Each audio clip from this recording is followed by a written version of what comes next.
Le Gabon, un pays minuscule par sa population, mais immense par ses richesses. Niché au cœur de l'Afrique centrale, ce territoire regorge de pétrole, de minerais et de forêts luxuriantes. À première vue, tout laisse croire que ses habitants devraient vivre dans l'abondance.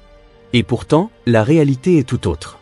Une grande partie de la population vit dans une pauvreté écrasante. Des familles entières dorment encore dans des maisons de bois fragiles, sans confort ni sécurité. Beaucoup n'ont pas accès à l'eau potable, et des milliers de Gabonais survivent chaque jour avec moins d'$1,50. Derrière ces difficultés se cachent aussi des tensions sociales profondes. Le pays, parfois qualifié de xénophobe, est accusé par certains étrangers de rejeter l'autre. D'autres encore affirment que les Gabonais sont paresseux. Des stéréotypes injustes qui attisent les rancunes, dans une société déjà fragilisée par les inégalités. Et comme si cela ne suffisait pas, la corruption et les trafics illégaux gangrènent l'économie. Des gangs organisés profitent des richesses du pays, laissant au peuple seulement des miettes. Alors, comment expliquer ce paradoxe? Comment un pays si riche en ressources naturelles peut-il compter autant de pauvres? Et surtout, comment les Gabonais peuvent-ils reprendre enfin le contrôle de leur destin? Le Gabon, au cœur de l'Afrique centrale, est un pays paradoxal. Avec à peine 2,5 millions d'habitants pour un territoire grand comme le Royaume-Uni, il est l'un des pays les moins peuplés de la région. À première vue, cette faible densité pourrait être une chance. Plus de ressources à partager, plus d'espace, plus d'opportunités. Mais la réalité, bien différente, révèle un contraste saisissant. Malgré ses richesses en pétrole, en minerais et en bois précieux, une grande partie de la population vit dans la pauvreté. Dans les quartiers périphériques des villes, on trouve encore des familles qui dorment dans des maisons de fortune, construites en planches disjointes, où la pluie s'infiltre à chaque saison. Dans les zones rurales, l'accès à l'eau potable reste un défi quotidien. Certains marchent des kilomètres pour remplir des bidons dans des sources souvent insalubres. Et ce n'est pas la chose la plus choquante. Le paradoxe est d'autant plus cruel que le Gabon exporte chaque année des milliards de dollars en matières premières, mais une proportion importante de ses habitants survit avec moins de $1,5 par jour. La pauvreté urbaine est visible, mais dans les campagnes, elle devient encore plus implacable. Routes impraticables, écoles inexistantes, absence d'hôpitaux. L'agriculture, qui pourrait être un moteur de développement et d'autosuffisance, reste marginale. Elle occupe près de la moitié de la population rurale, mais ne contribue qu'à une infime partie de l'économie nationale. Le résultat est tragique. Le Gabon, pays fertile, importe l'essentiel de sa nourriture, rendant la population dépendante de marchés extérieurs.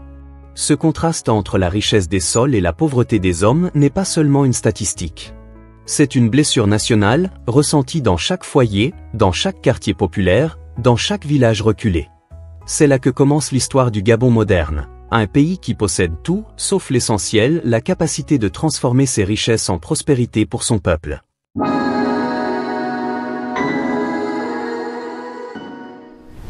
Le Gabon est un pays riche. Riche de son pétrole, de son manganèse, de son bois et de ses forêts qui couvrent plus de 80% du territoire. Depuis les années 1970, l'or noir a fait entrer des milliards de dollars dans les caisses de l'État. Libreville et Port-Gentil, les deux principales villes du pays, en portent encore les marques, immeubles modernes, villas luxueuses, voitures rutilantes. Mais derrière cette vitrine, la pauvreté se lit partout.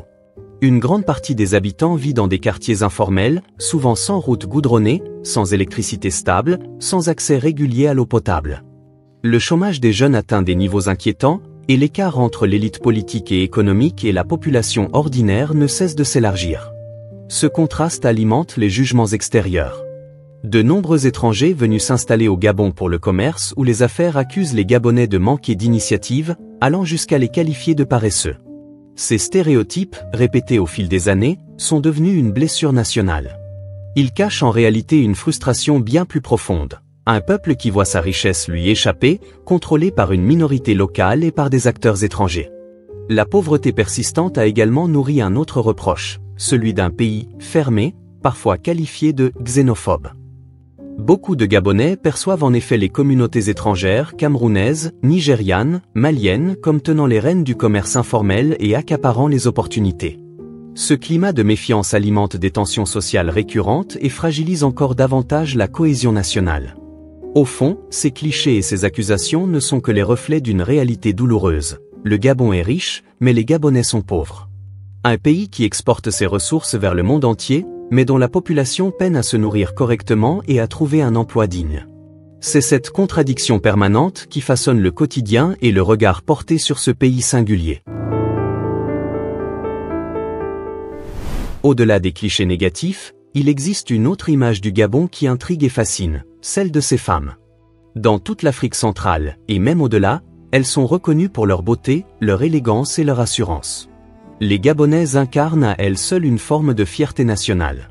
Dans les rues de Libreville ou de Port-Gentil, on les remarque par leur style affirmé, mêlant modernité et tradition. Les pagnes colorées se portent avec fierté, tandis que la jeunesse urbaine adopte aussi les codes de la mode internationale. Mais la beauté gabonaise ne se limite pas à l'apparence, elle est aussi dans l'attitude, dans cette dignité qui traverse les épreuves quotidiennes. Car être femme au Gabon, c'est souvent porter un poids immense. Beaucoup sont le pilier de leur famille, celle qui assure la survie du foyer dans un contexte économique fragile. Elles jonglent entre petits commerces, responsabilités domestiques, parfois emploi précaire. Derrière chaque sourire et chaque élégance se cache souvent un combat silencieux pour nourrir, éduquer et protéger. Cette dualité fait d'elle un symbole paradoxal, à la fois vitrine de l'identité gabonaise et miroir de ses difficultés sociales. Elle représente une force de résilience, une volonté d'exister et de rayonner, malgré les inégalités et les stéréotypes. En évoquant les femmes du Gabon, on touche à une réalité plus large, celle d'un peuple qui, malgré les obstacles, refuse de céder à la résignation. Leur image, à la fois admirée et respectée, incarne une fierté nationale qui dépasse les frontières. Le Gabon n'échappe pas à l'un des plus grands fléaux qui paralyse de nombreux pays riches en ressources, la corruption. Du sommet de l'État jusqu'aux administrations locales, elle mine la confiance, ralentit les réformes et détourne des milliards qui auraient pu transformer la vie quotidienne des Gabonais. Pendant des décennies, les revenus du pétrole ont alimenté un système où une petite élite s'est enrichie, tandis que la majorité de la population restait à l'écart. Ce déséquilibre a créé un climat de frustration et d'injustice sociale. Pour beaucoup de citoyens, la richesse du pays n'est pas une bénédiction mais une malédiction, car elle attire la convoitise et nourrit un cercle vicieux d'inégalités. À côté de cette corruption institutionnelle, une autre réalité inquiète, l'économie parallèle et les réseaux illégaux. Dans certaines régions, des trafics prospèrent en marge de l'État. Bois précieux, minerais, essence, tout devient objet de contrebande entre les mains de groupes organisés. Ces gangs, souvent liés à des réseaux étrangers, profitent de la faiblesse des contrôles et de la porosité des frontières. Leur présence n'est pas qu'économique, elle crée aussi un climat d'insécurité et de peur. Dans certains quartiers populaires de Libreville, Port-Gentil ou Franceville, des bandes organisées imposent leurs lois, profitant du désespoir d'une jeunesse sans emploi. Ces dérives traduisent un malaise plus profond, un État affaibli, incapable d'offrir à sa jeunesse des perspectives meilleures que celles du banditisme. Cette criminalité, couplée à la corruption, étouffe les rares initiatives locales qui tentent d'apporter un souffle nouveau. Comment bâtir une économie solide, quand les trafics siphonnent les richesses et que la confiance dans les institutions est minée par la corruption?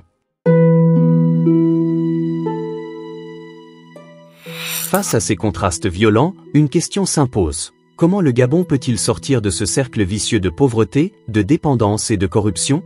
La réponse réside dans une transformation profonde, où le peuple reprend enfin en main son destin. La première étape, c'est de diversifier l'économie. Le Gabon ne peut pas continuer à dépendre presque exclusivement du pétrole et des exportations de matières premières. L'agriculture, aujourd'hui négligée, pourrait devenir un pilier. Avec ses terres fertiles, le pays a le potentiel de nourrir sa population et même d'exporter. Soutenir les agriculteurs, moderniser les méthodes, investir dans des coopératives, voilà une piste concrète. Ensuite, il faut libérer l'énergie de la jeunesse. Plus de la moitié des Gabonais ont moins de 25 ans. Cette jeunesse déborde de créativité, mais manque d'opportunités.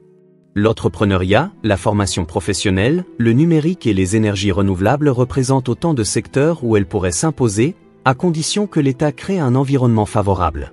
Un autre enjeu est de réduire la dépendance envers les étrangers dans certains secteurs clés. Aujourd'hui, une grande partie du commerce et de l'économie informelle est contrôlée par des communautés étrangères, ce qui nourrit les tensions.